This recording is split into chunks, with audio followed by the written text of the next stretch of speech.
Hello my friends and welcome back. Thank you very much for being with me again today. Please let me know when you are tired of the Russian warnings. So those guys are escalating and pushing and pushing and pushing, and the Russians are warning over and over again. Please let me know when you feel you're tired of these warnings. Now what happened now? The Ukrainians, or at least the guys from Ukraine, used some HIMARS missiles and destroyed some S-300 and S-400 air defense systems, Russians, in Russia, in Belgorod Oblast. That is Russia, old Russia, let's put it this way. So what is the Russians' response? Well, I have here 4 articles, 2 related to the attacks and what missiles the Ukrainians should use, provided by the Americans, in order to destroy the Russian air defense systems. That's one. And the other one is they already destroyed S-300 and S-400, and there are pictures with that. And then the other 2 is the Russian reaction. Wow, man, the Russians really are going to them up this time. Don't hold your breath, my friends. Here it is. Right there. This is the first article. And this comes from the New Voice of Ukraine. Not with Patriots. How Ukraine should target Russia's S-300 and S-400 missile systems inside Russia. All right, let's see. Not with Patriots. And they show a picture, I don't know, of something over there, just nothing important. And it says this. Ukrainian defense forces targeted and destroyed Russian S-300 and S-400 missile systems in Russia's Belgorod Oblast with HIMARS missile systems, plural, aviation analyst Konstantin Krivyopapipop told New Voice of Ukraine. The systems were used to attack Kharkiv, he says. So, legitimate targets. And I'm quoting, given the distance and direction, it fits perfectly, end quote, he said. Why else would there be S-300 and S-400 systems stationed there if we're not flying our planes or dropping bombs, right? Right. It's clear these launchers were firing at Kharkiv Oblast. Got it? So this is a justification, so the Russians cannot say anything about it. Well, it was a military target. Now, from my perspective, the Ukrainians can hit how much they want in Russia as Russia hits in Ukraine. The problem is with what weapons and with whose help. Now, I would consider those guys directly involved and give one warning and a deadline. That's why I would give. I give you a warning and a deadline. Now, it's clear these launchers were firing at Kharkiv. And says, ideally, F-16 jets should be deployed to eliminate these systems with JASSM, J-A-S-S-M missiles, as this would be the most effective solution. It's coming. F-16s will hit Russia because those guys allowed. I think, and then the Netherlands said, yes, we're okay with that. He pointed out the cost disparity. An S-300 missile costs between $300,000 and $500,000, while Ukraine would need to spend, they spend in our name, spend $3 million on 2 interceptors for each S-300 missile. So, my friends, here it is. They need that. And it says here that next article is from the Telegraph. HIMARS strike destroys air defense inside Russia as Kremlin warns of, brace yourselves, of fatal consequences. Ooh, and everybody's scared. Have you heard it before? Yeah, like every other day. Thank you very much, all right? So the same picture with these guys, and it shows a picture with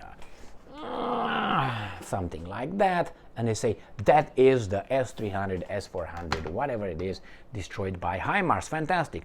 Ukrainian troops have used US-supplied HIMARS missiles to destroy an advanced air defense system inside Russia. Now they're advanced because we hit them. When they hit us, they just are wrong, go here and there. But when we hit them, that's the self-attribution principle. When you succeed in something, it's because of me, man. Yeah, me. When something happens and you fail, someone else's fault.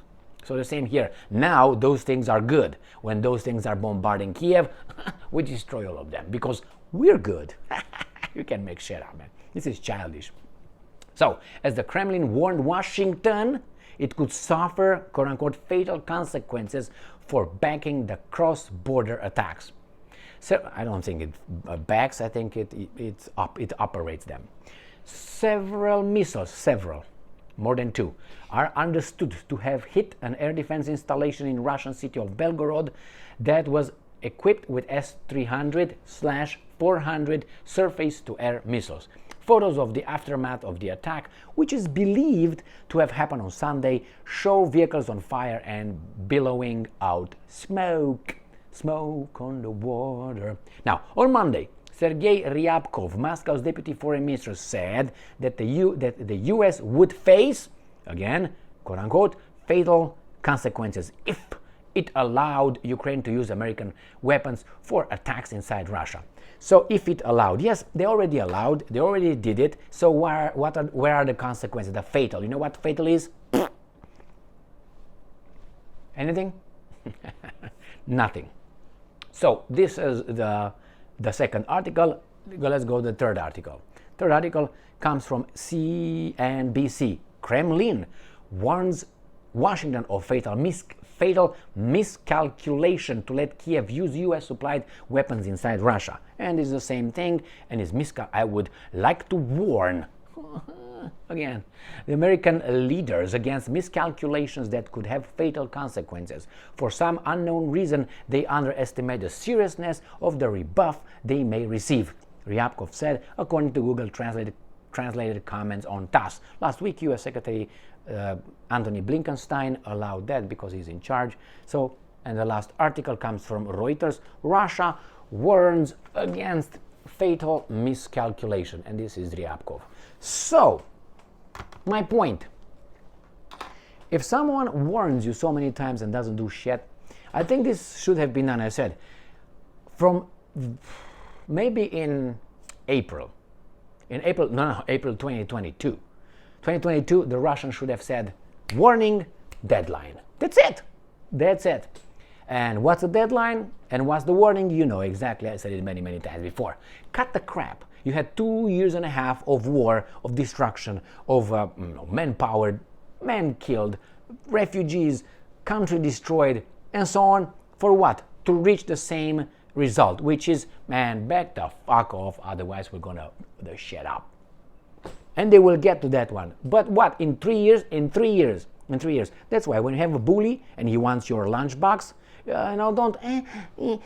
You either fight the bully right there because he's gonna get you there, or he's gonna get your lunch. You either give him his lunch, your lunch, or fight him right there. You might lose, but he's gonna get scratched or poked in the eye. He doesn't like that. Okay?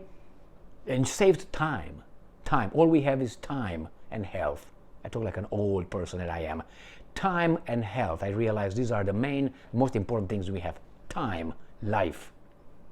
But when you're young, you forget about it and you blah, blah, blah. So, what are the consequences? We're gonna... fatal consequences. Okay, Ryabkov, I'm waiting. Thank you very much for being with me again today. Stay strong, stay smart, look for the truth, and be just.